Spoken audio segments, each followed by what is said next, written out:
Dobar dan, pater Vončina, pozdravljeni spet, dragi poslušalci.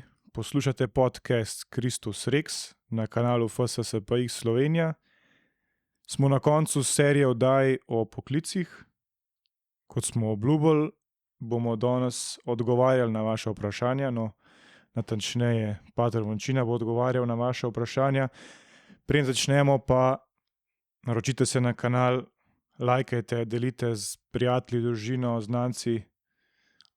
Naročite se tudi na e-novice na spletni strani Bratovščine v Sloveniji. To je fsspx-slovenija.si.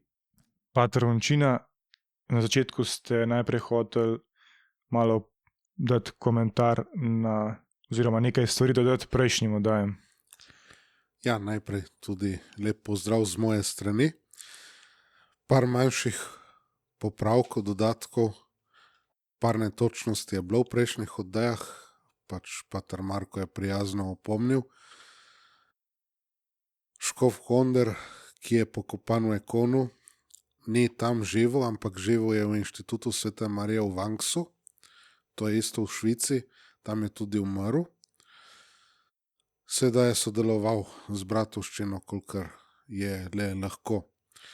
Potem benediktinci v Braziliji, ki niso v sklopu Bratovščine, ampak so bili vedno povezani s škofom Williamsonom in so sedaj tudi z njegovim tako imenovanim odporom povezani, tako da niso v okviru Bratovščine.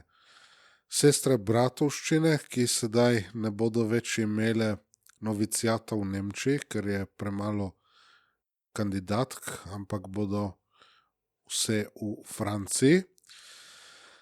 In da poleg sester Bratovščine kot takih imamo tudi sestre Oblatinje, spravi so tudi to vrstne sestre, k njim spadajo tudi te sestre, ki so v Jajthofu. Te sestre imajo pa potem tudi novicijat v Švici, tako da razlika, da sestre Bratovščine morajo biti vsaj 3, da je lahko neka skupnost, podobno torej kot so to naši priorati duhovniški in tako. Tudi one morajo biti vsaj v 3, medtem ko sestre Oblatinje ni tako nujno, da so ravno v 3, čeprav je lepo, da je vsaj ena taka skupnost. Torej, te stvari in mislim, da so to tudi vse take podrobnosti, malenkosti, ki smo jih malo ali pozabili povedati ali kakšno stvar malo netočno povedali, ampak bistveno smo kar zaobjeli, tako da zdaj lahko greva naprej. Seveda smo povedali tudi veliko stvari in normalno. Potem pa lahko gremo na prvo vprašanje. Eno ostro vprašanje, takoj za začetek. Se pravi, poslušalec sprašuje: rad bi ugotovil, kaj je smisel molitve. Če je Bog vsemogočen, potlej že ve, kdaj boš molil, kaj ga boš vprašal, če te bo slišal, če te ne bo. Kaj potem sploh smisel molitve, razen tega, da če se pogovarjaš z namišljenim bitjem dovolj dolgo, ti bo na to začelo odgovarjati nazaj? Ja, Domrač, tudi je hotel malo provocirati s tem vprašanjem. Za vseh tovrstnih vprašanj seveda ne bomo odgovarjali. Bomo rekli, posredno bomo nekako odgovorili na nekatere te pomisleke. Ampak pravzaprav lahko rečemo, da je tukaj neko dobro vprašanje, da lahko malo spregovorimo o molitvi. Najprej božji obstoj, seveda že v antiki so filozofi dokazali resnico o božjem obstoju in da ga je z razumom mogoče spoznati. Če je človek razumno bitje, potem bo to naredil, bo prišel do spoznanja božjega obstoja, torej do bitja, ki je povsem drugo od človeka in ima vse dobrine v polnosti. Od tam naprej je seveda vera, da se stvari poglablja. Tudi pri zdravljenju odvisnosti, recimo po teh znanih 12 korakih, se začne tu, torej pri osnovnem priznanju Božjega obstoja in molitvi, in sicer na kolenih. Zakaj? Da se človek znebi svojega egoizma, da nima sebe v središču pozornosti.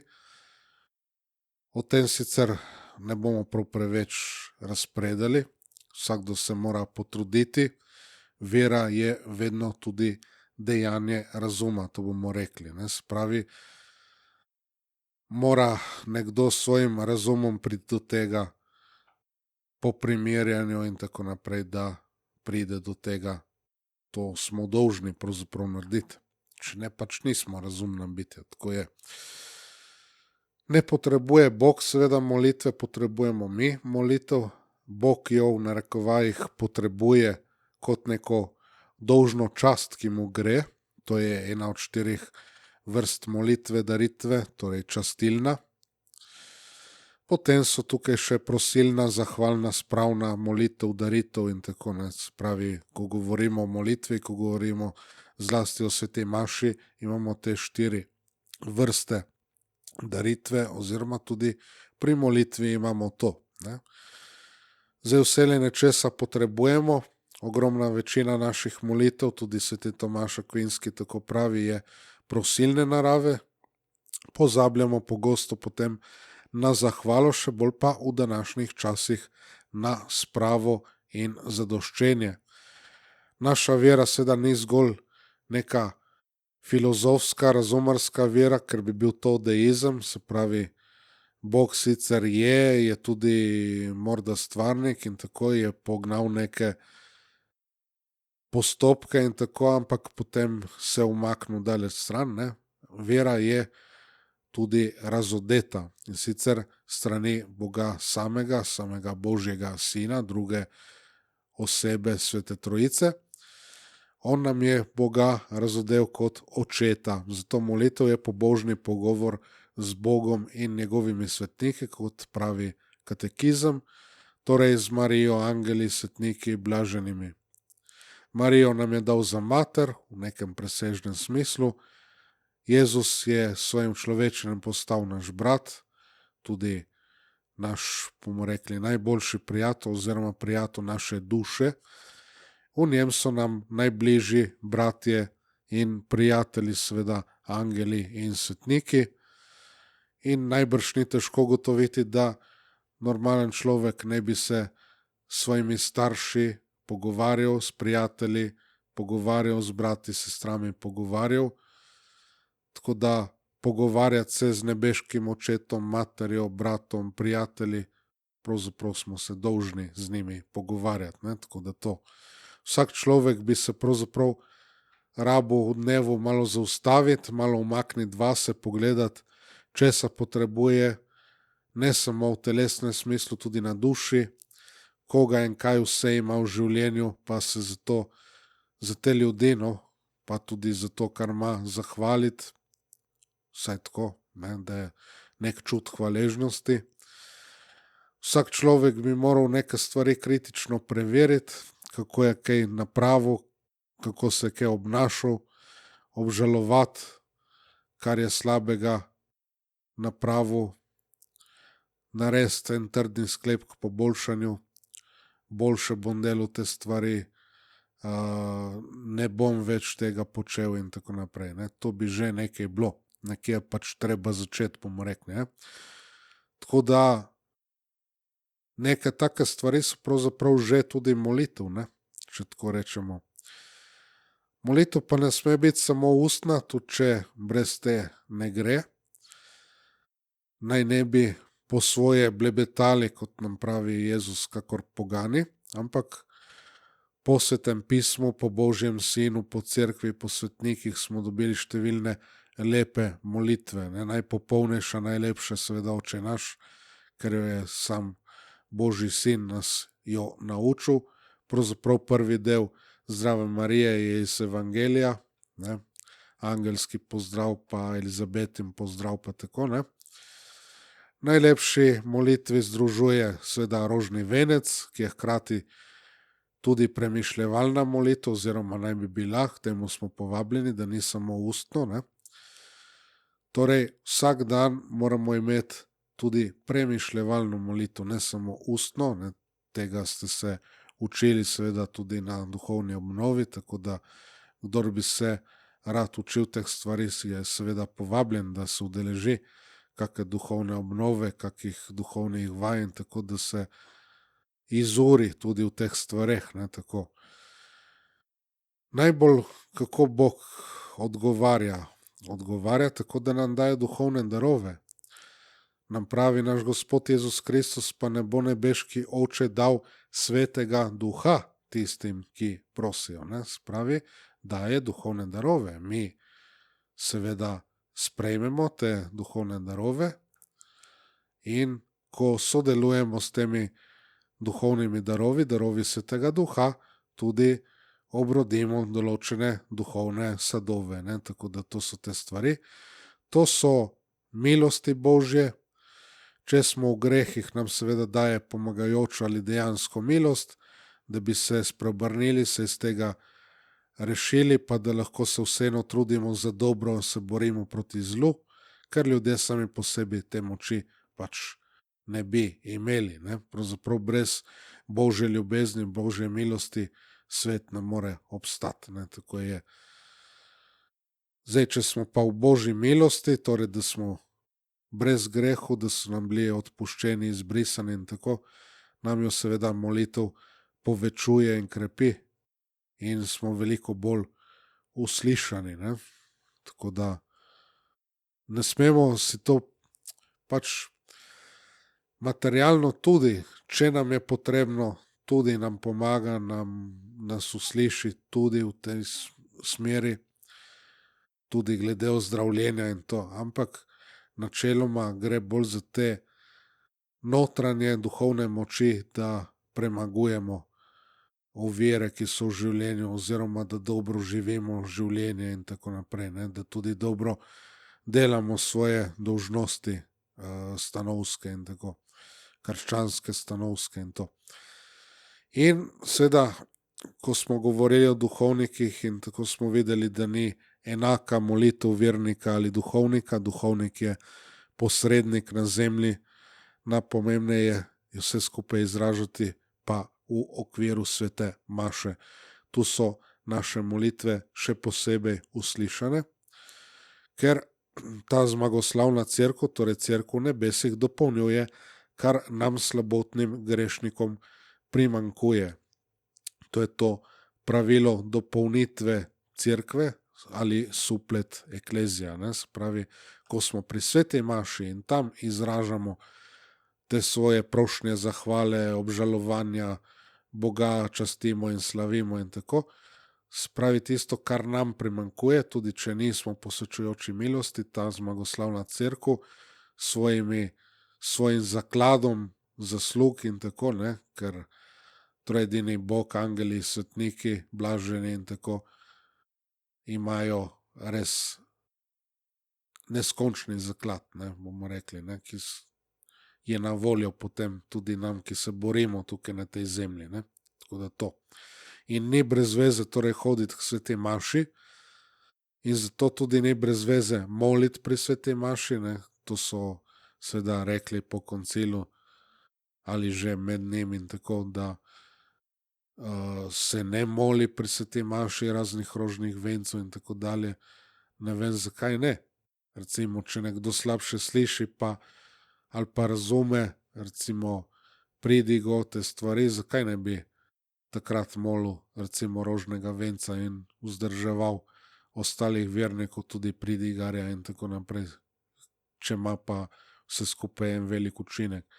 Zakaj ne bi človek resnično združeval svoje daritve, svojega življenja z vsem, kogar in kar ima, ne, v svojem življenju, s tisto daritvijo, žrtvijo, ki se ravno kar ponavzočuje tam na oltarju in tako naprej. Ne.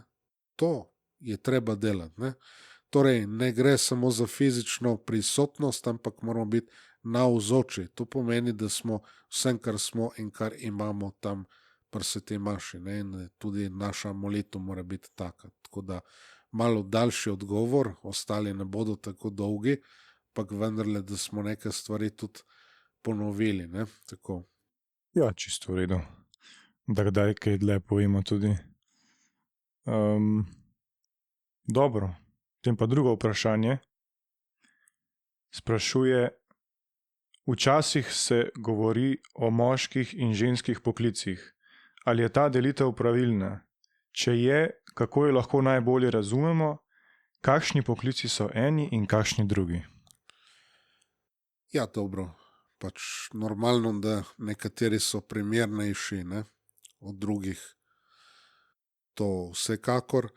Ampak moramo razumeti, da živimo v takem svetu, ki ga je revolucija precej prekucnila, bomo rekli, na glavo. V osnovi gre za vprašanje očetovstva in materinstva. Ne. To je bolj važno, kakor zdaj, kdo sme, more delati, ne vem, karkoli. Ne. Pustimo zdaj tiste feministične zadeve in tako naprej, revolucionarne. Danes treba pogledati, kaj v tej smeri narediti, da bo dekle in žena bolj materinska, fant in mož bolj očetovski. Kaj se da storiti v tej smeri? Ne? Torej, poroki se reče tudi matrimonium, ne? To nekako pomeni materinski delež, materinska dota ali nekaj tasga, ne bi bilo. Torej, da je usmerjeno vse k materinstvu, ne? K roditvi, vzgoji otrok, in k temu naj bi služil tudi ta patrimonium, ne? Torej, kar pomeni očetovski delež, ne? Torej, tisto, kar prenese oče s svojim delom, s svojim angažiranjem in tako dalje. Ne? Danes, ko ni več družinske plače, ki vemo, da v nekomunističnih državah še nedolgo nazaj obstajala, recimo nekje do konca let 60 ali nekaj tasga, ne? Vsekakor od 70 let naprej, recimo v Ameriki poznamo, da je gospodarstvo zaradi tega šlo precej navzdol, v zaton in tako, ne? Zlasti potem v 80 letih, ampak dobro, to so zdaj druge stvari. Ampak družinska plača, ki je bila zelo pomembna, primerna seveda tudi, ampak pomembna, to sem hotel reči, ki so jo pa potem načrtno in namerno zmanjšali. Ne? To je bila ta očetova plača, to je bil tudi nek patrimonium. Ne? Dobro, tudi tisto, kdaj ni zadoščevalo, ali zadostovalo, se pravi, da je tudi takrat, ko je vendarle več dobil oče, da je še vedno moral kakšna dodatna dela delati. Ne? Ravno včeraj sem enega politika italijanskega poslušal, se je malo jezil na tem, pravijo patriarhat in te stvari. Ne? Rekel, ja, moj oče 8 ur je delal v Fiatu, v tovarni, potem je še 8 ur delal tako dodatno v eni avtoličarski, avtokleparski delavnici, ne? Tako da je pomagal družini in tako naprej. Ne? Pa tudi danes poznamo marsikoga, ki se zares mora truditi z več temi šihti in tako naprej. Ne? Torej, že prej se je napadlo to široko družino, ne? Ker prej ni bila enojedrna ali pa tako, ne? Ta družina, ampak je bila širša družina, so stari starši, strici, tete, dekle, hlapci, ne vem, karkoli že. Precej širša zadeva, ne? Potem meščanstvo in tako je privedlo nekako do te jedrne. Ne? Potem so šli seveda napadi naprej, da bi se tudi to zrušilo, kot smo rekli. Če se ne da Boga že zrušiti, se napada njegovo podobo, to je pa družina, ne, tukaj na zemlji. Zdaj, ponekod bolj upoštevajo seveda žene in matere, da jim dajo recimo nek 4-urni delovnik, pa vseeno polno plačo, da jim dajo več porodniškega dopusta in podobne stvari. Morda pa tudi opozorimo, da ponekod je celo slabše kot pri nas s temi stvarmi. Ne? Tako da neke stvari tudi pri nas niso vendarle na koncu tako slabe, se da marsikaj napraviti. Seveda, trud je potreben in odrekanja in take zadeve, ampak tudi danes se da živeti dobro, bomo rekli, to očetovstvo in materinstvo, tako kot je potrebno, in da se malo bolj upošteva, kaj so to bolj ženska in bolj ženstvena dela, pa kaj so to bolj moška, pa bolj možata dela in tako naprej. Ne? Se ne smemo dati preslepiti feminizmu, tudi glede službe, da imamo malo bolj gledati, da če že je treba, da tudi žene in dekleta delajo, da so zaposlene, ker pač hišna ekonomija, to pomeni skrb za dom, ne, pravzaprav, da potrebuje tudi kaj več denarja in tako, da vendarle delajo tudi kar dekletam in ženam bolj ustreza. No. To je seveda mogoče, ne, tako da te stvari. Super. Naslednje vprašanje. Kako naj si mlada oseba zelo konkretno in praktično prizadeva spoznati svoj poklic? Ja, najprej vedno je treba tudi moliti, ne, za te stvari. Treba prositi, moliti pri maši, pa tudi sicer, pa potem zrelo, realno opazovati, kaj se da doseči, kaj nekoga veseli, tudi potem malo primerjati, je možno iti v tisto smer, ki me veseli ali ne. Čisto konkretno, danes se sicer precej poudarja to, da se gre vsi na neke gimnazije, da se gre vsi na neke te humanistične bolj vede in take zadeve, se ne toliko poudarja morda teh praktičnih ali pa tako poklicov, bomo rekli, ne. Ampak vedno so neke možnosti, ne. Čeprav jih je manj, seveda, kot jih je bilo včasih, ni toliko tega vajeništva, ni toliko tega navajanja na neke poklice in uvajanja v te poklice. Ampak najprej seveda, kar govorimo o tem srednjem šolstvu in to, vendarle je prav, da se nekaj izšolamo, nekaj izučimo. Tudi če bomo izbrali morda redovno ali duhovniško pot, moramo vendarle imeti zaključeno srednjo šolo, srednjo izobrazbo, ne. Potem lahko tudi greš delati kaj drugega, ne vem, moj nečak recimo je izšolan slaščičar, ampak danes ne opravlja tega dela, ne, te službe, ampak šraufa vlake, ne, če rečemo po domače, ne. Se pravi, popravlja, vzdržuje vlake, lokomotive, potniške vlake in tako naprej, ne. Poleg tega, da ima hobi tudi džipov in tako in avte šraufa in tako naprej, ne. Uspešno, ne, da jih samo razšraufa in tako, ne. Moj bratranc je recimo po izobrazbi kuhar in natakar, ampak to je delal kratek čas, potem je napravil izpit, je profesionalni gasilec, pa še z gradbeništvom se ukvarja in tako naprej, ne. Torej, eni so si pa zbrali že takoj, kar jih veseli, pa to tudi delajo. Včasih je treba za nekaj poprijeti, ker ni druge. Malo, da mi pade moja napuhnjena krona z glave, da ne za nekaj poprime, zato ker je pač treba, bi rekli Italijani, da štruca je vendarle treba prinesti domov, ne, zvečer, tako da te stvari malo. Najbolj se treba prizadevati na delavnosti, na marljivosti tudi, ne, tudi v vzgoji, ne, najprej seveda sami pri sebi, če tega nismo dobili, moramo dosti delati na tem, potem pa tudi vzgajati seveda naprej otroke, da bi bili delovni, marljivi, da bi znali videti te stvari, da bi znali pomagati in vse te zadeve. In moliti treba seveda tudi v smislu, da dobimo ženo, moža, če se želimo poročiti, moliti za spoznanje prave poti, če vidimo, da nas morda veseli duhovni poklic. Take stvari malo.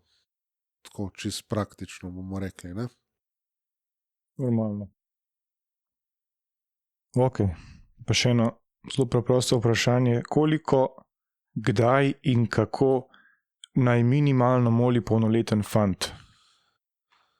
Ja, poleg seveda osnovnih molitev, jutranje in večerne molitve, pred jedjo, po jedi, da se vsaj pokrižamo, če ne drugega, ne vse na kratko, da zmolimo, da nas ni sram tega. In kadar zvoni, in tako vsaj opoldne, in tudi, da se spomnimo, ne? Da imamo, torej vsak kristjan bi naj molil vsaj 15 minut dnevno premišljevalne molitve, ne? Torej poleg teh osnovnih molitev. To je ta osebna molitev, ampak poleg tega vsak dan mora biti tudi skupna molitev. Ne? Recimo družinska molitev, družinska pobožnost, rožni venec in druge stvari. Kdor je sam, naj se vključi še s kom, pa da imajo skupno molitev, pa lahko se zmeraj vključujemo tudi v skupnosti, ki pripadamo k neki skupni molitvi, ki je precej močnejša, seveda. Okay. Dobro, zdaj pa ene par mogoče malo bolj osebnih vprašanj, pa malo daljših, pa bomo že prišli skozi. Pozdravljeni. Tradicionalna katoliška vera, pa tudi učenje, navade in tako dalje, se v več stvareh razlikujejo od novodobnega učenja v katoliški cerkvi. V današnjem svetu bi Gospod Jezus gotovo rekel: žetev je ogromna, delavcev pa malo. Tudi v Jezusovem času je bilo tako.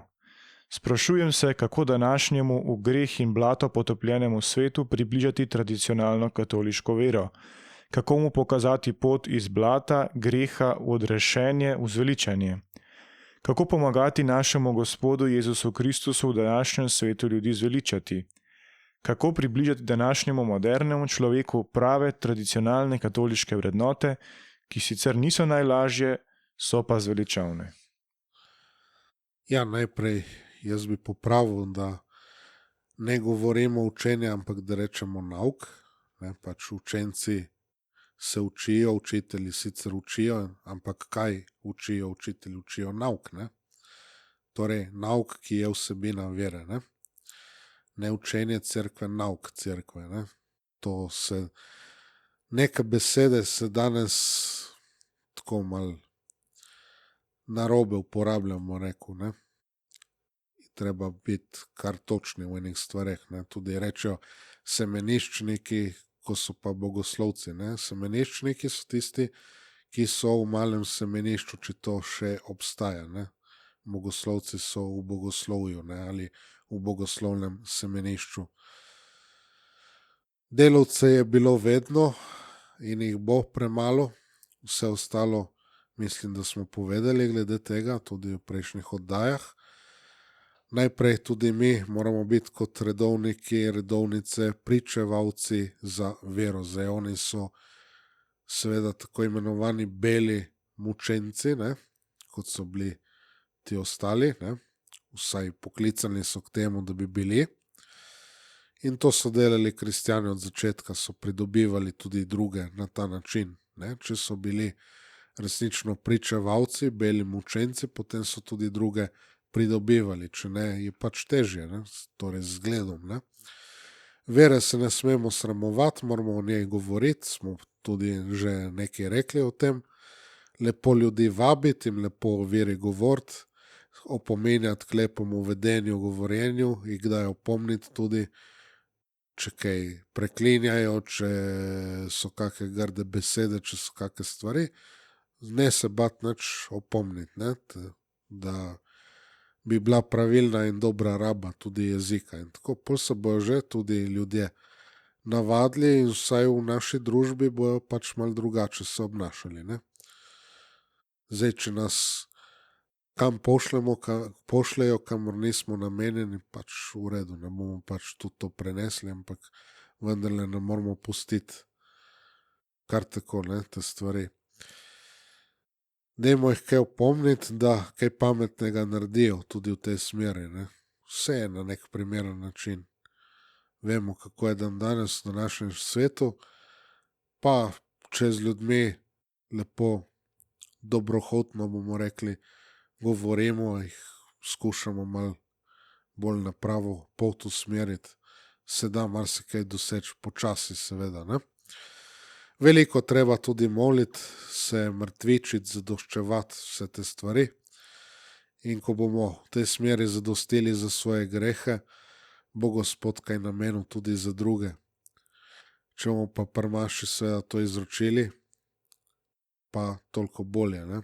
Vemo, da tudi papež je lepo predpisal, ne, kar je tudi njegova oblast, da če v posvečujoči milosti kaj naredimo v tej smeri, kakšno spokorno dejanje, kakšno delo usmiljenja bratsko, da tudi s tem prejmemo popolni odpustek, ne, ki se ga da nameniti, ali pa se da Bogu, ne vem. Tako da to so take važne stvari tudi. Tisto, kar bi sami morali storiti, mi zanje ne moremo storiti, ampak lahko pa res molimo zanje, zadoščujemo zanje in pomagamo, kolikor moremo in tako naprej, ne. Če si pustijo seveda pomagati, to je pa potem drugo vprašanje. Ok, naslednje vprašanje. Kri prvih kristjanov je bila vedno seme novih kristjanov. Ta kri so v današnjem času redovniki in redovnice. Jaz osebno bi Jezusu rada pomagala zveličati duše mojih domačih, pa tudi duše vseh drugih ljudi. Zame je za redovništvo prepozno in verjetno to ni bil moj po oklepajih klic. Toda vem, da moram moliti. Če bi imela čas, bi prav rada več molila, ker je potrebno.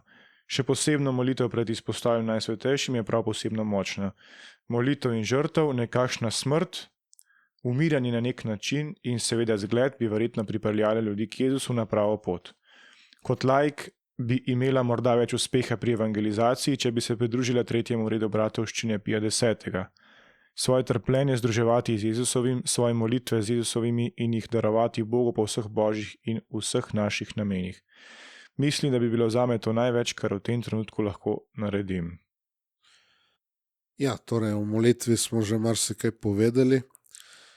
Najprej redno moliti vsak dan premišljevalno molitev, to je najpomembneje. Kdor ne v posvečenem življenju, naj pazi, da ne kopiči molitev v škodo dobro opravljenim stanovskim dolžnostim.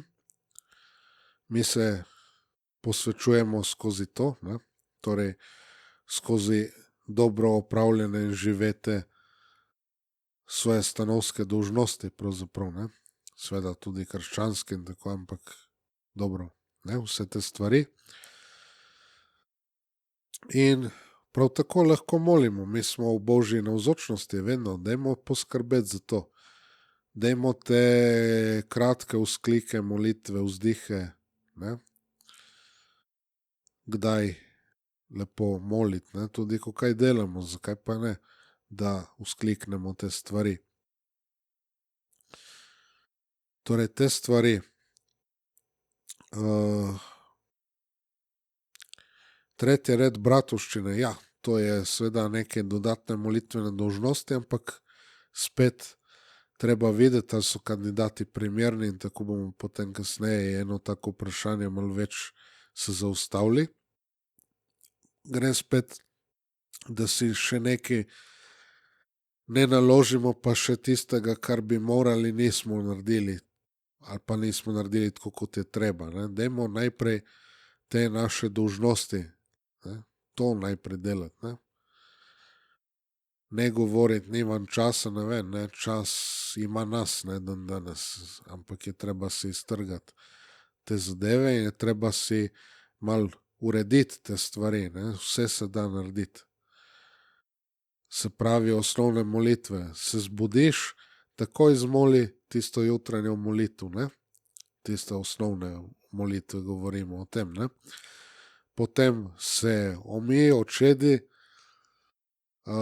in moli svojo premišljevalno molitev, tistih 15-20 minut, kot smo rekli, ne.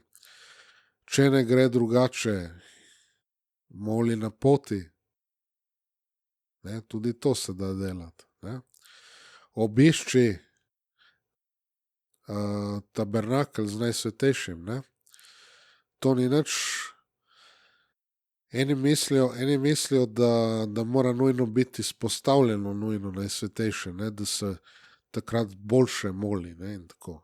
Ja, kadar je Najsvetejši v tabernaklju, je vseeno bistvena in resnična Jezusova navzočnost in je v bistvu enako, kot če je Jezus izpostavljen. Samo da je pač za tistimi vratci od tabernaklja, ampak še zmeraj je on tam resnično in bistveno navzoč. Tako da dajmo večkrat obiskati ga, ne? In tako, ne se bat. Sej gremo v kako cerkev, kjer je resnično in bistveno navzoč. Tako da dajmo to delati. Tudi sicer, torej, to, kar smo prej morda pozabili povedati, se zavedati, se postaviti v Božjo in svetnikov navzočnost, ta volja. Ne? Jaz hočem zdaj biti v Božji navzočnosti, Jezus, hočem biti v tvoji navzočnosti, hočem, da prideš k meni, pridi svojo materjo, pridi z angeli in svetniki in tako dalje. Vse se postavimo v to navzočnost, kot nas uči tudi sveti Ignacij Lojolski. In če tudi je to duhovna in ni resnična in bistvena navzočnost, vendarle je zelo pomembno tudi to. Celo naše življenje je liturgično, bogoslužno življenje. Tako da tudi, kadar karkoli delamo, komot na nek način molimo. To je Jezus mislil takrat, ko je Marti povedal. Se pravi, vse te druge stvari te skrbijo in ne misliš nič name, na Boga. Torej nimaš tistega kanala povezanega tudi vertikalnega, samo horizontalno. Spravi samo to. Moramo pa nekako zmeri, naj bi imeli vsaj malo to vzpostavljeno. To ni tako enostavno, ampak kadar se človek enkrat to navadi, potem ni težko. Se opominjamo vmes, bije polna ura, pa rečemo hvala za to preteklo uro, pa ti posvetim zdaj to naslednjo uro, pa bodi ob meni, pa angele lahko pokličemo, da so ob nas in tako. Itak so, ampak še bolj, če jih pokličemo, zakaj jih ne bi. In vsi lepo povabljeni, da napravimo malo žrtve, da se udeležimo tudi celonočnega bdenja, se pravi, to je vedno na prvo soboto, potem na nedeljo je izpostavljeno po noči Najsvetejše in da pridemo v kapelo in se tega udeležimo, pa bomo marsikaj naredili. Je neka žrtev, ampak sadovi so pa tudi obilni, tako da dajmo se mal tudi tega poslužiti. Dobro. Naslednje vprašanje. Pa zdaj ste mogoče opazili, par zadnjih vprašanj manjka vprašaj, ampak dobro, tudi če kaj pokomentirate, bo tudi pater Lončina z veseljem odgovoril. Menim, da bi bilo dobro, če bi obstajala kakšna knjiga, če še ne, da jo napišemo, v kateri bi bil prikazan zgled življenja prave tradicionalne katoliške družine. To pogrešam. To resnično zgodbo, ta zgled pogrešam, to življenje, kako poteka, ker bi rada te informacije posredovala svojim otrokom, pa jih ne morem, ker vse izvem nekako po delčkih in tako tudi posredujem naprej, po delčkih. Naj vaju Bog blagoslavlja še naprej in hvala za to oddajo in za vse, kar delate za Jezusa in za nas. Ja, lepo, da vi menite, mi na tem seveda delamo. Napište, Vse lahko tudi kaj napišete, če še ni napisana knjiga, ni problem, samo da ne bo spet, tako kot je rekel Mussolini, armiamoci e partite, se pravi, oborožimo se in odpotujte, torej, naj drugi naredijo, Tako da te stvari zdaj več kot toliko mi nismo sposobni storiti, So pa že v pripravi za tisk 3 knjige, 2 knjižice in knjiga, nekaj v prevajanju, pretipkavanju, posodabljanju in tako dalje. Bomo dali zagotovo na voljo tudi kaj primernejšega za družine, za otroke in tako, ampak tistih par ljudi vsega ne moramo narediti, ne? Tako da primerne zglede dobimo že med versko literaturo, ki nam je tudi na voljo v neki redni ponudbi, saj niso vse stvari slabe. Če ne, pa poiščemo kaj, ne? Tudi v tujih jezikih. Zagotovo vsaj malo poznate kak tuji jezik, pa dajte si malo pomagati s temi stvarmi, ne? Tako da, recimo danes je bila ena taka dobra stvar, kako oče, ki se je izučil recimo francoščine in že otroke kot majhne uči francoščine, da bi se že zdaj enega takega jezika naučili in tako naprej, ne. Tako da tukaj se da marsikaj narediti, ne. Tako da to. Imamo angleško aplikacijo, recimo Sanctifica, tam je svetnik dneva pa razlaga Dom Guérangerja in to se potem lahko predstavi otrokom, ne, to je v angleščini, pa tudi v drugih jezikih se še kaj najde. V angleščini pač poznam malo bolj te stvari. Je seveda tudi v italijanščini dosti in tako spremljam in to. Pa dajmo kaj to predstaviti potem otrokom, ne, pa jim povemo kaj o tistem svetniku, pa te stvari. Kake zglede svetnikov si poiščemo, zgled staršev male Terezike, zakoncev Martin, avstrijskega cesarskega para in tako, ne. Od teh so tudi v slovenščini knjige, če se ne motim, sploh zakonca Martin. Ja, tisto se tudi v slovenščini dobi, ja, tako da je.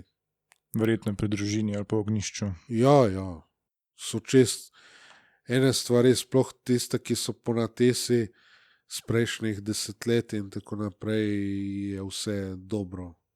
Recimo tudi tisto od Hunermana in tako dalje, ne, od ognjišča in tako, vse tisto ni napačna literatura. Odlično. Dalje. Kakšni so pogoji za tretji red? Kdo je primeren zanj in ali mora sozakonec dovoliti vstop?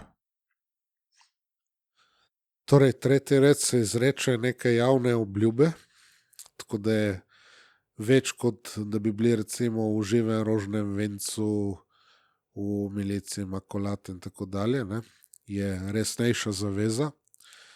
Vsi katoličani lahko seveda vstopijo v tretji red, ampak vedno naj bodo člani le enega tretjega reda, naj ne redno menjajo, ne, tega tretjega reda, če ne bi bili neki težki razlogi, ne, lahko, da se nekje izfiži zadeva, pa potem s pomočjo spovednika, duhovnika pač zadevo zamenjamo, ne, da je zadeva resnejša, ne.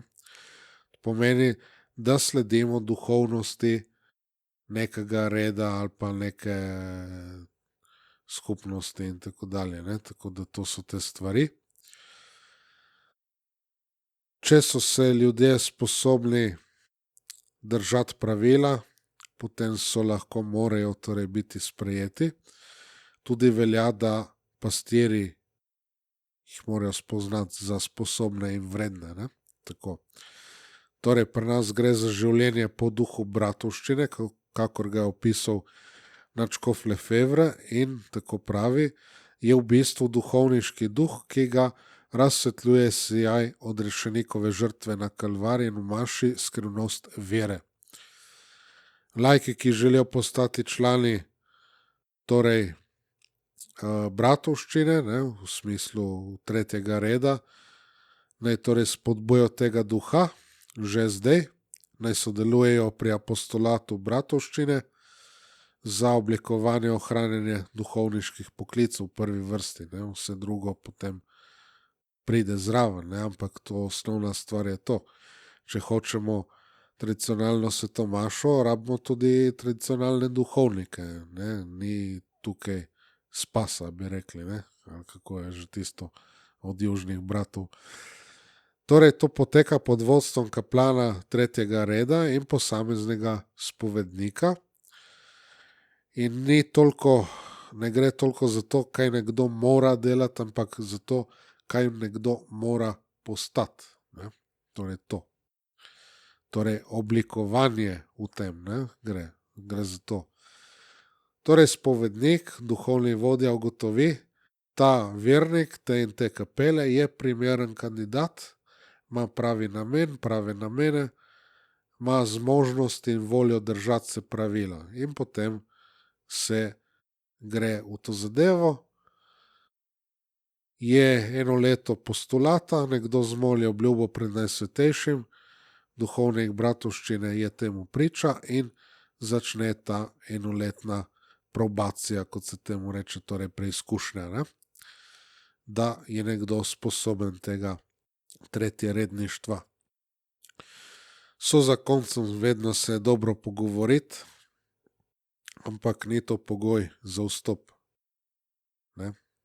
Ni to prav pogoj. Ne? Ok. Zdaj pa en malo rafala.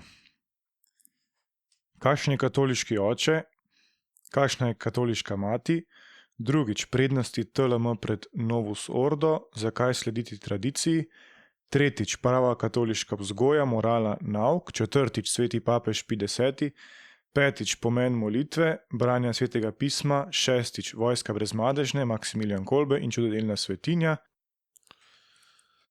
Kakšni so katoliški starši, katoliški oče?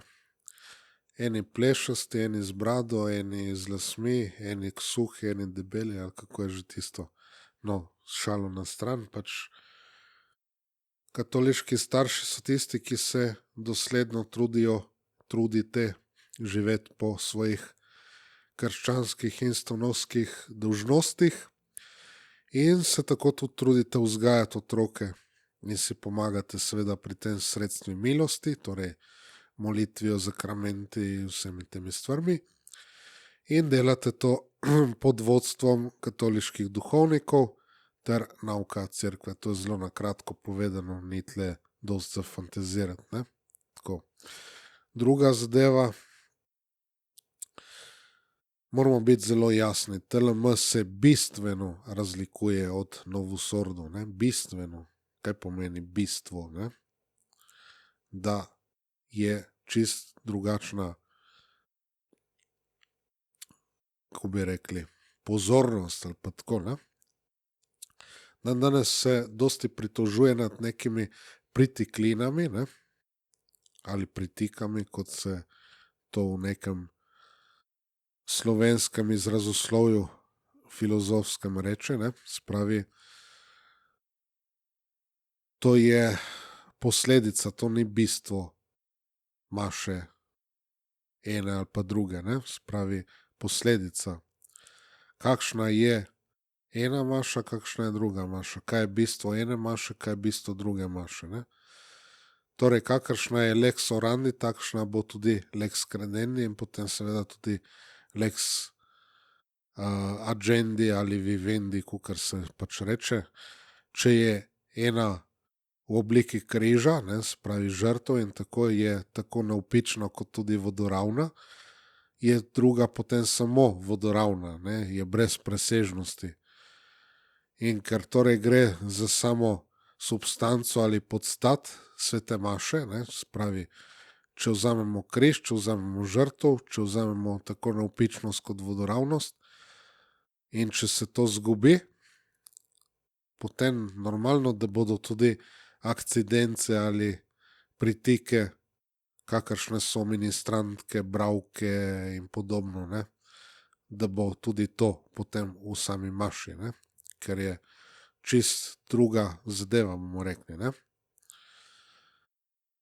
Ko so rekli, včasih je bila ena šala, da kaj se spremeni, pri jezuitih, ali kako je bilo že tisto, to poznaš, ne?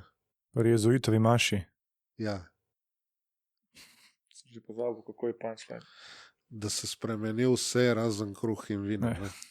Ja, tako da tisto malo. Ja, pa tukaj bi mogoče samo prepomno povprašal, Ja. ker sem prepričan, da bo prišlo do napačnega razumevanja. Tukaj ne govorimo o sami veljavnosti maš ali pa veljavnosti posvečenja, govorimo o obredu. Ja. Ker sem prepričan, da bo rekel gospod Vončina, pravi, da nova maša ni veljavna in tako naprej. Ne, se to mislim, da je še eno tukaj vprašanje, Ja, seveda. kjer bomo tudi o tem, ampak da so bistvene stvari drugačne, ne? Se pravi, neke stvari, ki so bistvene za to, da se mašo razumeva, ne? Ali je to še vedno žrtvo ali ni. Ne? Ali je tukaj sakralnost, no ne svetost, pač bolj sakralnost, ali je tukaj bolj posvetnost in tako. Spravi, te bistvene zadeve so drugačne. Ne? Bistvena usmeritev, bistveni fokus, kam je usmerjena ena, kam druga maša. Ena je krog, ena gre naprej in tako naprej. To so take stvari. Tam je bistvo, ne? Ostalo so samo posledice. Mi bi se pa tolikokrat kritično, vse je prav, ne? Tudi biti kritični glede teh posledic in tako, ampak odkot izhajajo te posledice, kako je lahko prišlo do tega, ne? To hočemo povedati, ne? Ne govorimo tukaj zdaj o veljavnosti in tako, ne?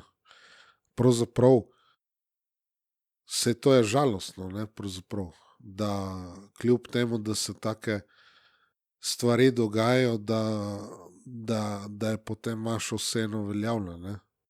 Lahko rečemo, da pri marsikateri tovrstni maši je žal ta maša tudi veljavna, ne? Zaradi tega, ker to ni dostojno, ne? Pač zelo preprosto povedano, ne? Tako da so te zadeve. Potem, če gremo naprej izročilu, zakaj je treba slediti izročilu? Zato, ker to je Božje razodetje. To je Božje razodetje ima dva vira, torej Sveto pismo in ustno izročilo. Ne? Zdaj, Božje razodetje je seveda najprej izročilo, ker Sveto pismo je posledica izročila. Cerkev ga je določila v takem obsegu, kakršno je, na podlagi, kar so uporabljali v bogoslužju, kakih 300 let, ne? So potem to kodificirali, so postavili kanon, ne? To pomeni merilo, ne? In tako katoliški kanon in imamo Sveto pismo, ne? Spravi tako. Kdor popolnoma sledi izročilu, ga to izročilo seveda drugače podpira, izgrajuje, novo sordo te pač ne podpira in izgrajuje, oziroma te zelo malo podpira, izgrajuje. Lahko bi rekli, da te prej razgrajuje marsikdaj in tako dalje, ne? To spet napravimo, da ni nekih dobrih katoličanov, kristjanov, ki se trudijo tudi v tem novo sordo in tako naprej, ampak imajo bistveno manjšo podporo in izgrajevanje, ne? Same svete maše. Mislim, to lahko tradicionalni verniki pač tudi potrdite, mislim, da na svoji koži, ali kako bi rekli temu, ne? Tako da to so to. Človek je sposoben tudi večjih podvigov s pomočjo izročila, tradicije, ne? Tradicija je pač latinska beseda za izročilo, ne? Pač tradere pomeni izročiti, ne? Tako da, če se da, uporabljamo slovenske lepe izraze, ne? Tako da to. Potem naslednja stvar. Milicija Imakulate. Milica, ja, obstaja, dajte se pridružiti. Ja, kaj ćemo reči? Dajte si poiskati, si prebrati, se poglobiti, domača naloga za vas in ena nadloga manj za me, ne? Ima pa novo vprašanje. Kakšna je razlika med FSSPX, se pravi Duhovniško bratovščino Svetega Pija X, in duhovniškimi skupnostmi, ki obhajajo tradicionalno latinsko mašo. Se pravi FSSP, to so Bratovščina svetega Petra, Inštitut Kristusa Kralja, ICKSP in tako dalje, in pa škofijskimi duhovniki, ki občasno delujejo TLM. Katera izmed teh opcij je najboljša za slovensko cerkev? Ja, razlika, poleg tega, da te skupnosti so pač išle iz naše bratovščine, ne? Razlika je, da za našo bratovščino je maša temelj, na katerem se vse gradi. Te skupnosti, ki so se pa praviloma ločile, torej od naše bratovščine, pojmujejo mašo tradicionalno in te stvari kot posebno karizmo, ne? Torej, ni bistvena, je posebna karizma, ne? Tisto, kar nas dela drugačne od ostalih, dajmo reči, novo sorto resničnosti, ne? Se pravi, imamo katoliške skavte, imamo karkoli, ne? To so te resničnosti in imamo tudi te skupnosti, ki včasih so bile Ecclesia Dei skupnosti, ne? In tako dalje. Za občasno darujoče duhovnike bi lahko rekli, da vsake toliko časa čutijo neko potrebo po darovanju tradicionalne maše, kot Marko, da bi ti vsake toliko čutil potrebo iti na kremšnito na Bled, no. Tako, če se malo pošalim. Ampak tudi resno malo mislim, ne, tukaj. Zdaj ne zameriti, ampak pač malo moramo tako obrniti te stvari. Poleg maše, seveda, naša bratovščina svetega Pija X. vzame celoten paket, torej tradicionalni obrednik, rimski obrednik, ne? Za zakramente, zakramentale, blagoslove, tradicionalne pobožnosti, ne? Tradicionalni nauk, kolikor mogoče spodbuja k tradicionalni disciplini in spokornosti, ampak nikogar se ne more zavezati proti smrtnemu grehu, da se drži te tradicionalne discipline, če so pač zakoni novi, ne? Ampak kolikor se da, se držimo mi novih zakonov, ostalo pač predlagamo, ne? Da si vzeti malo več, recimo posta, pač kolikor je mogoče, to upoštevamo, razen če bi bilo to v kontradikciji, v protislovju s prejšnjimi ali tako zakoni, ali pa če bi bilo popolnoma mimo tradicionalnega razumevanja, verovanja, prakticiranja in tako dalje, ne? Tako da to, samo izročilo v polnosti je pravo izročilo, ne samo ta ali oni vidik. Vzamemo samo sveto mašo in potem, ali lahko recimo imaš tudi tradicionalno poroko, ali lahko imaš te stvari, vprašanje, ne? Škofijski duhovniki gotovo ne morejo imeti, ne? Ker Sveti sedež je rekel, ne smete uporabljati rimskega obrednika in tako dalje, ne? Samo striktno sveto mašo in sicer tam in takrat, ko mi rečemo, ne? Tako da so te zadeve. In jasno, da izročilo v polnosti je samo pri bratovščini svetega Pija X, tako je s temi zadevami. Te skupnosti Ecclesia Dei, bomo rekli, ne, in škofijski duhovniki so povsem odvisni od volje oziroma samovolje ordinarjev, lahko dovolijo, ampak bolj ne dovolijo. Če že dovolijo, da sploh so, potem diktirajo tudi pogoje, kot smo rekli, kdaj obhajati, kako pogosto, v določeni meri tudi kako obhajati tradicionalno mašo, se pravi, morate brati nove prevode in tako dalje, ne, take zadeve, ki so razne take stvari, ne. Potem, ali škof neke škofije sprejme bratovščino svetega Petra ali jo ne sprejme, ali jim dovoli, da tam mašujejo, ali jim ne dovoli, ali jim dovoli, da govorijo z bogoslovci, pridejo na obisk in tako dalje, ali ne dovoli in tako dalje, ne. To je ta tako imenovani indultizem, ne. Zdaj, več kot toliko o tem ne bomo tukaj govorili, ampak gre za to, v korist nekega plezanja po šipah, bomo rekli, zato da bi opravičili to svojo pravzaprav lažno pokorščino, da rečejo, ja, vi ste v popolnem občestvu, karkoli že to je, s cerkvijo, pač morate tudi požreti malo gnoja in tako dalje, torej morate tudi te stvari malo delati. Spravi to tradicionalnih zakramentov, torej smo rekli, ponavadi ne dovolijo obhajati.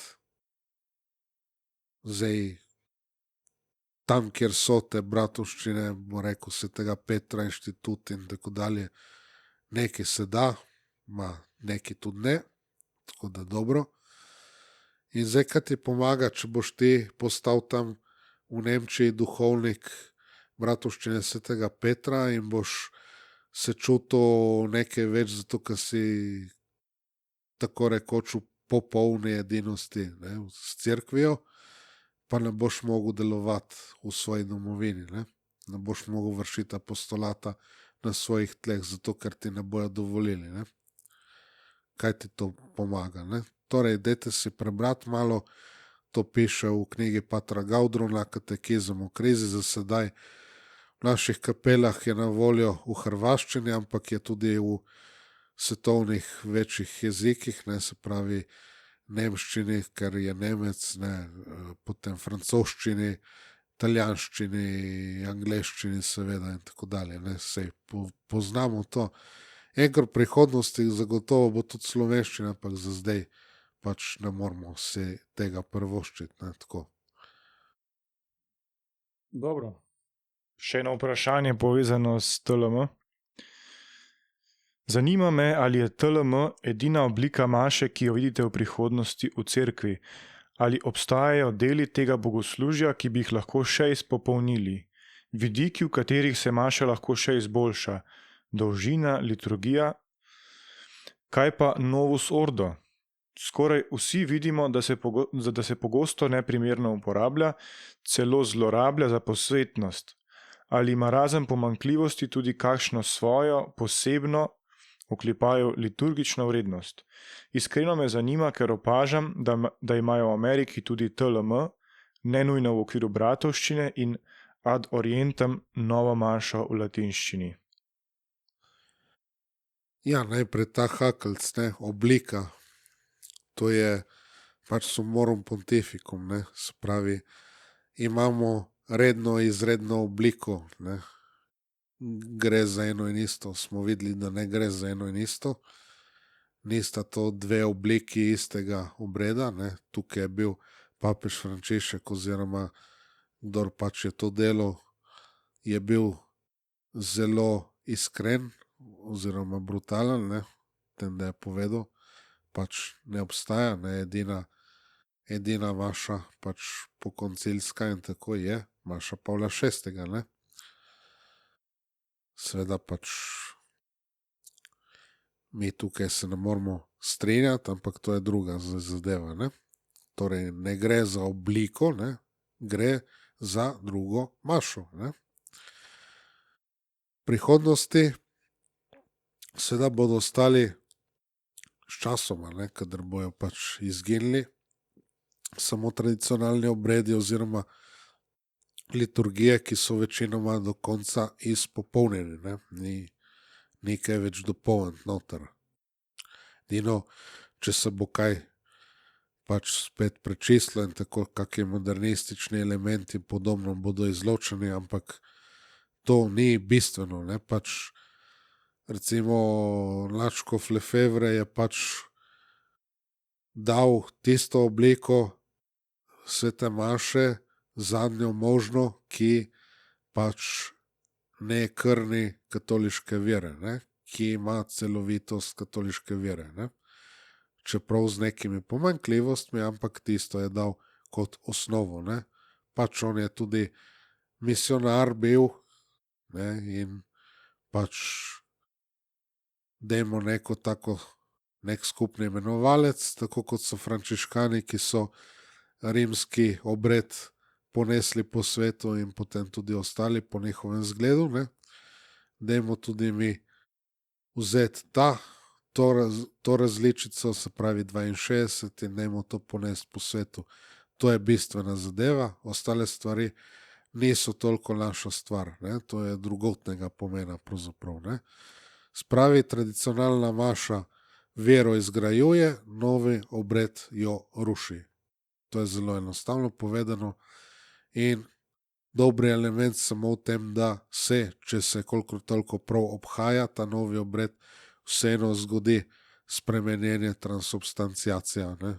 In torej je veljavna, večinoma, ne, kdaj tudi, če se neke bistvene stvari spreminja, seveda tudi obstajajo tovrstni dvomi, ne, če se neke bistvene stvari spreminja. Normalno, če ti ne uporabljaš pšeničnega kruha in pravega vina in tako, ne more priti do spremenjenja in tako, pa tudi besede in tako, ali je dvom tudi glede tega, ali je namen mašni resnično delati, kar dela vedno povsod in za vse cerkve in tako dalje, ne. Ampak načeloma ta veljavnost je in to je tudi vse, ne. Se pravi, te nekdo vpraša, Marko, kako je kaj biti poročen? Ja, jaz sem veljavno poročen, ne. Ja, kaj bo zdaj s tem, ne? Mora biti dosti več od samo tega, ne.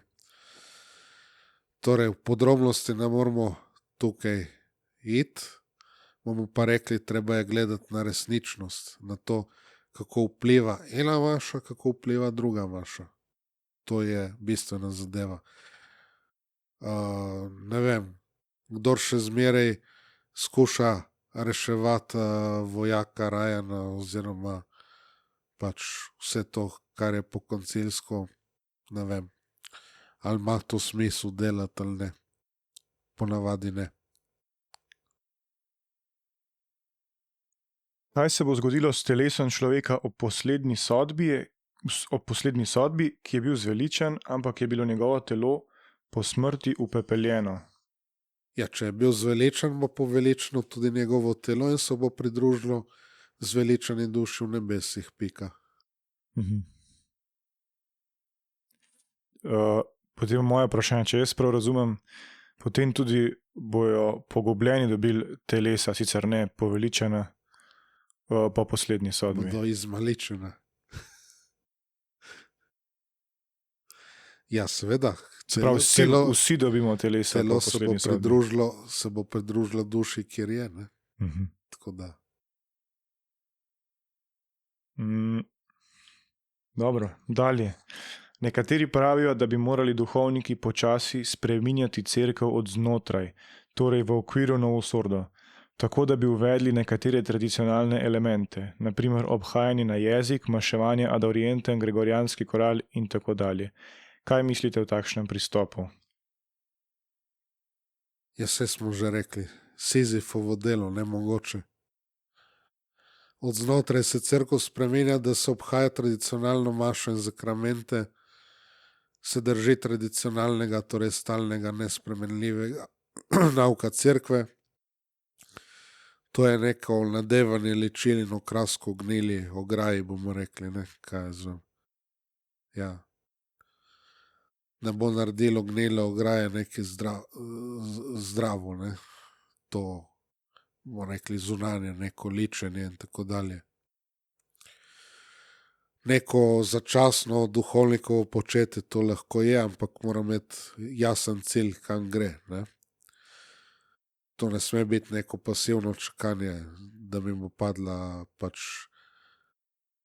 kučaranska čaka, da mu pade banana dol z drevesa, ne. So rekli včasih, zdaj boste rekli, ja, ti so rasisti in tako. Ne, imam precej čarancov tudi za prijatelje, tako da oni bi se temu smejali v resnici, ne. Tako da. Torej, ne moramo v pasivnosti čakati nekih boljših časov, ker jih ne bo, jih tudi ne more biti. Treba spoznati prvo resničnost krize in zdaj, kadar enkrat spoznaš moraš tudi nekaj narediti, ne moreš tam ostati, treba primerno ukrepati. Treba sprejeti zdravo izročilo, ne samo v teoriji, tudi v praksi. Tak duhovnik, ki bo to delal, bo nujno v sebi razklan, nemiren, nezadovoljen, ve, kaj bi bilo prav, ampak ne gre za tem, kar je prav. Ne? Tako da to. Ti lahko množiš neke pobožnosti, se to smo se večkrat pogovarjali, ampak veš, da ni prava sveta maša, niso pravi zakramenti, niso prave niti te pobožnosti, ne. Ni prav narejeno, niti tisto in potem vemo, zakramentali so učinkoviti,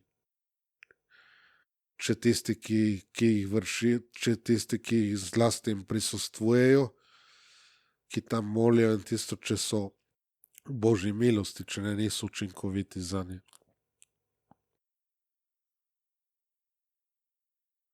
Pogosto slišimo, da bratovščina svetega Pija X. ne priznava veljavnosti mašniškega posvečenja po novem obredu in da vse duhovnike, ki se jih želijo pridružiti, ponovno posveti. Prav tako naj bi ponovno podeljevala tudi ostale zakramente. Kako je s tem? Ja, kot priznava veljavnost maše, priznava veljavnost zakramentov načeloma. Če so pa kakršnikoli dvomi, se kandidata pogojno še enkrat posveti. Tako je. Načeloma se ima posvečenje za veljavno, torej če se pa izkaže nasprotno, če obstajajo utemeljeni dvomi, potem se pač primerno temu tudi ukrepa. Ne? Tako da novo pridruženih se načeloma na novo ne posveti kar tako. Ne? Se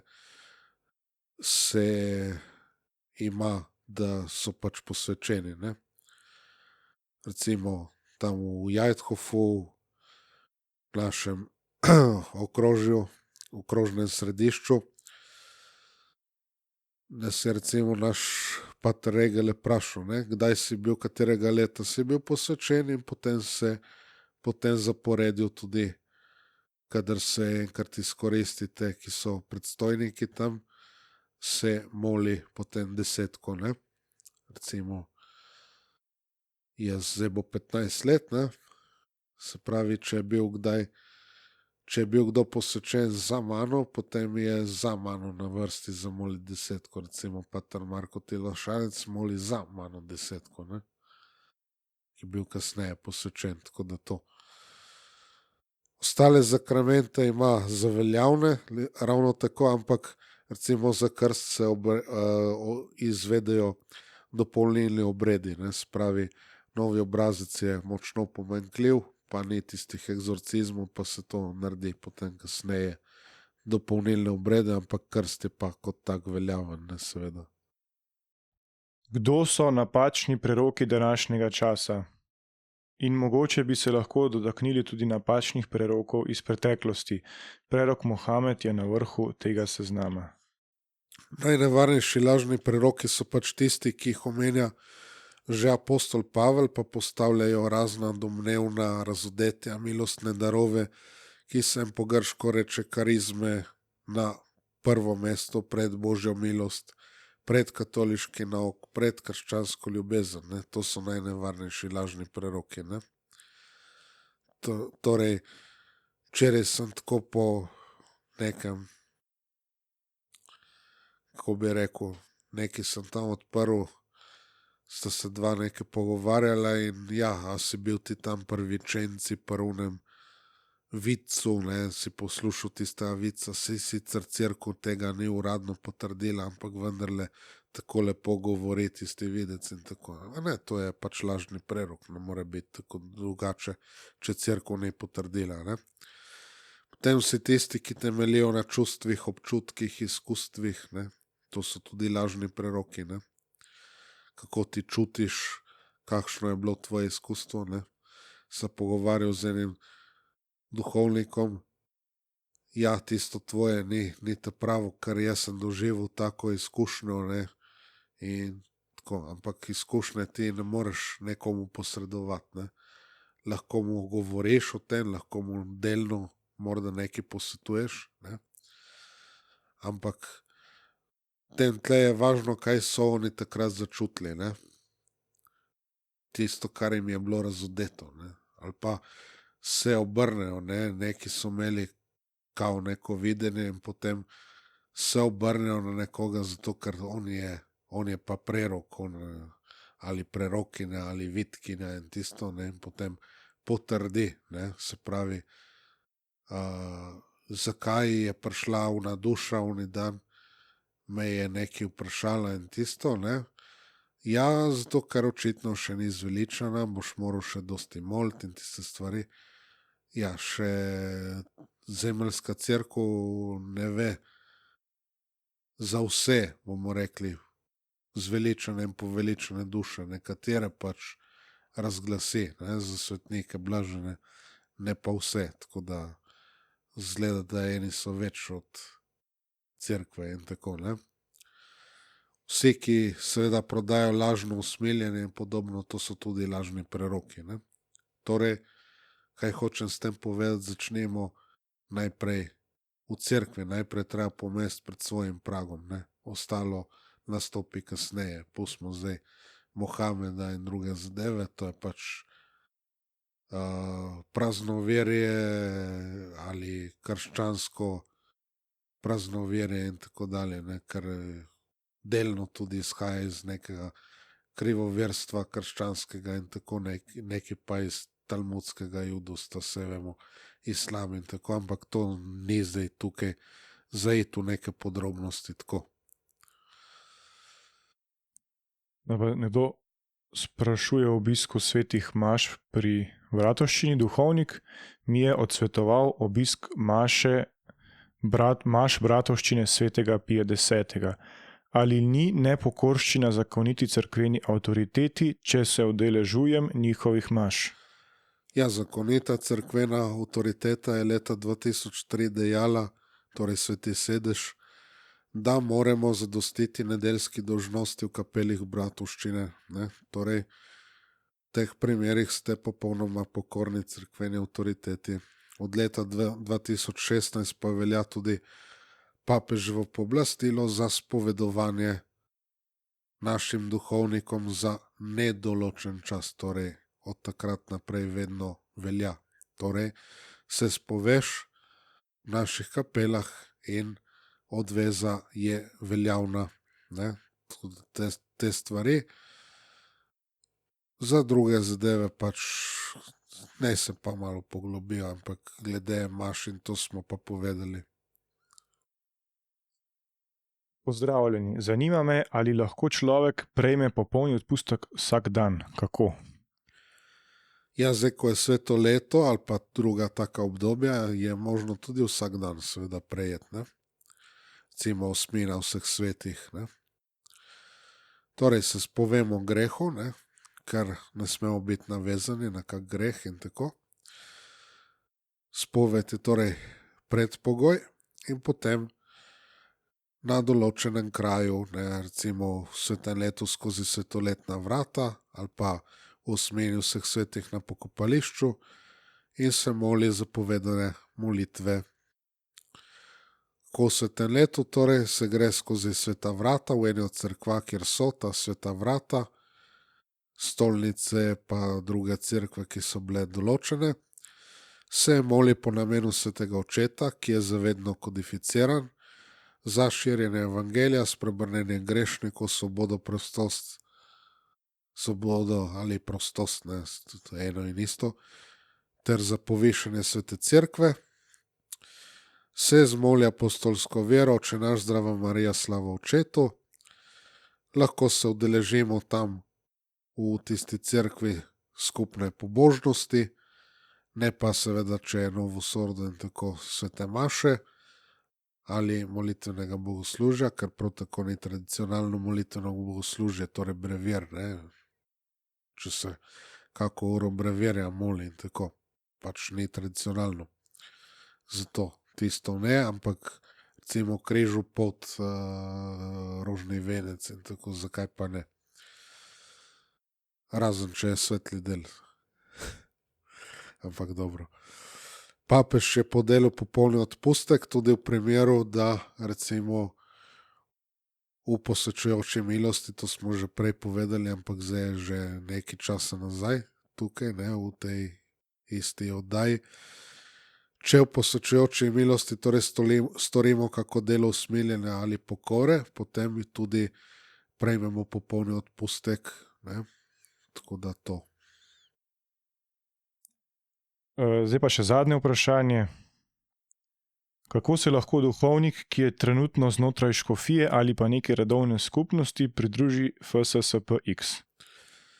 Ja, pač kako? Najprej se seznani s to resničnostjo naše bratovščine, obišče kakega duhovnika bratovščine, se z njim pogovori. Torej, najlažje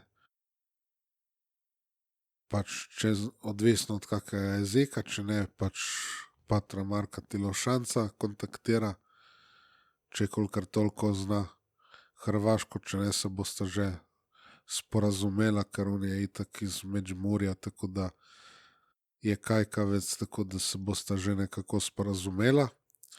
Recimo obišče Jajthof, kjer je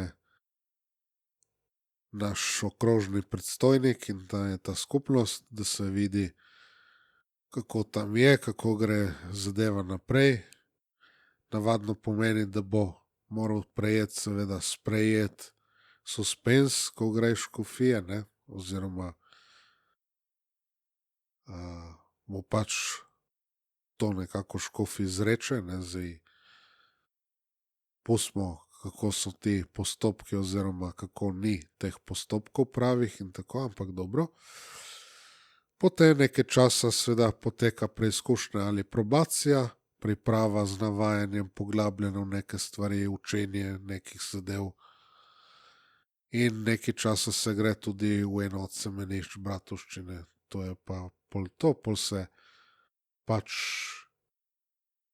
začne z obljubami slovesnimi in se postane član bratovščine in se potem to obnavlja in potem enkrat so večne te obljube. Niso to za obljube, ker je malo drugačna naša bratovščina, smo rekli, ne, da ni ravno redovna skupnost, ne, tako da so to obljube. Krasno. Dobro, torej smo prišli do konca nekako, ne. Hvala za pozornost, to je bila zdaj kar majčkeno daljša oddaja kot prejšnje. Preden gremo, samo še enkrat vas povabim, lajkajte posnetek, naročite se na kanal, obiščite našo spletno stran, berite, delite članke, oddaje, posnetke, pridige in tako naprej. Še enkrat vas povabim, da se opogumite, morda če še niste, pa se nam pridružite na Verdu pri Sveti maši ali pa v kateri od drugih kapel, recimo v Mariboru ali pa tudi, če ste kam drugam, blizu tle v Celovcu ali pa v Zagrebu. Tako da ja, to je to od te serije. Seveda bo nas še marsikaj drugega čaka v prihodnosti. Zaenkrat se vam pa zahvaljujem. Še enkrat lep pozdrav in z Bogom. Z Bogom.